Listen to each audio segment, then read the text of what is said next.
You want to be successful. You want the dream life, the financial freedom, the respect, the control over your own time. Good. And yet, you can't even control your own habits. You say you'll wake up early, but you hit snooze 5 times. You say you'll work on that side hustle, but somehow you end up scrolling TikTok for 3 hours. You know exactly what you should be doing, but you just don't do it. And every night, as you lie in bed, the guilt kicks in. The frustration, the regret, the overwhelming feeling that you're letting your potential rot away. Why? Because success isn't about motivation. It's about discipline.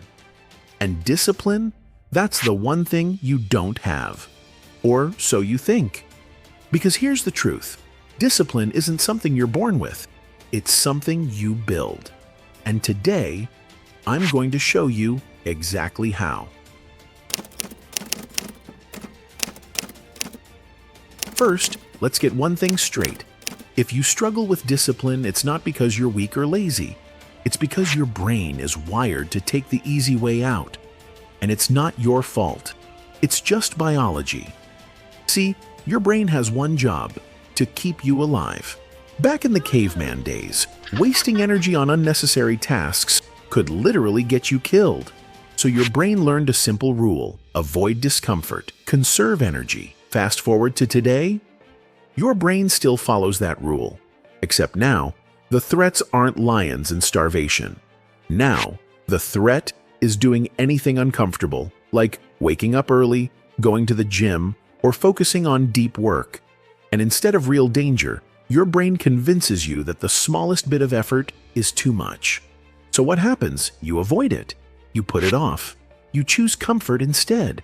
That's why you scroll instead of study. That's why you watch Netflix instead of working on your goals.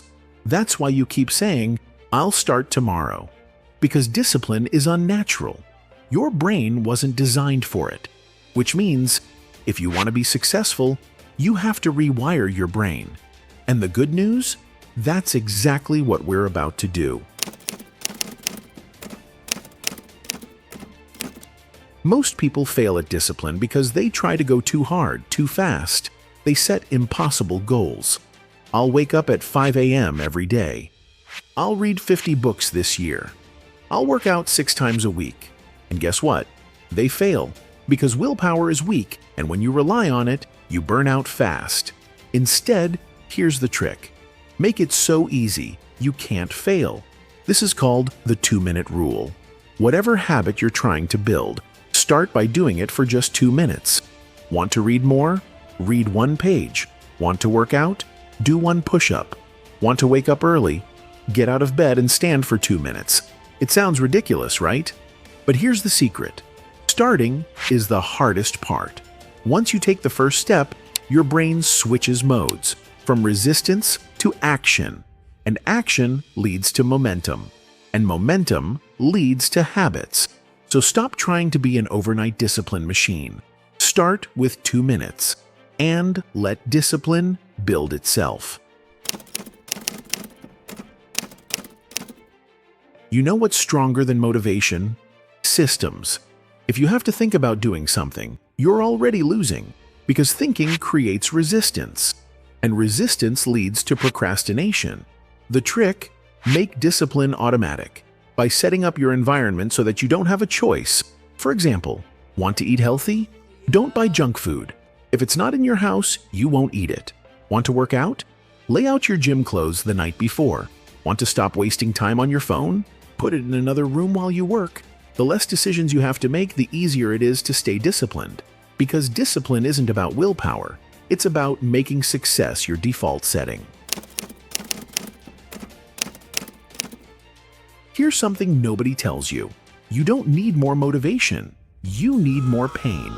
Right now, the reason you're not disciplined is that there's no immediate consequence for failure. If you skip the gym, nothing happens. If you procrastinate on your goals, nobody calls you out. If you waste another year of your life, the regret won't hit you until it's too late. But what if failure had instant pain? What if skipping the gym cost you $50? What if not working on your goals meant calling your best friend and admitting you failed? Suddenly, you'd be motivated. So here's how you use pain to your advantage. Create real consequences for your actions. Tell a friend you'll send them $100 if you don't stick to your habit. Get a friend to check in on you daily, and if you fail, you owe them something. Announce your goals publicly, so failing would be embarrassing. Pain forces action. Use it. Want to know the biggest difference between disciplined people and everyone else? It's not just their habits, it's their identity. Undisciplined people say, I'm trying to wake up early. I'm trying to be more productive. Disciplined people say, I am an early riser. I am the type of person who gets things done. See the difference? When you identify as someone who is disciplined, your actions follow. It's no longer about forcing yourself to do something. It's just who you are. So start small. Tell yourself, I am disciplined, even if you don't believe it yet.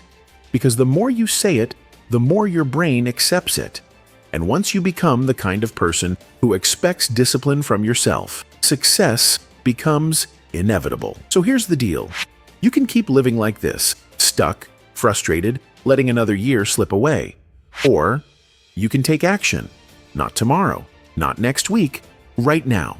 Pick one thing, something stupidly small, and do it right now. Because the truth is, discipline isn't something you wait for. It's something you choose. And the sooner you start choosing it, the sooner you start winning. Your future is waiting. What are you going to do about it?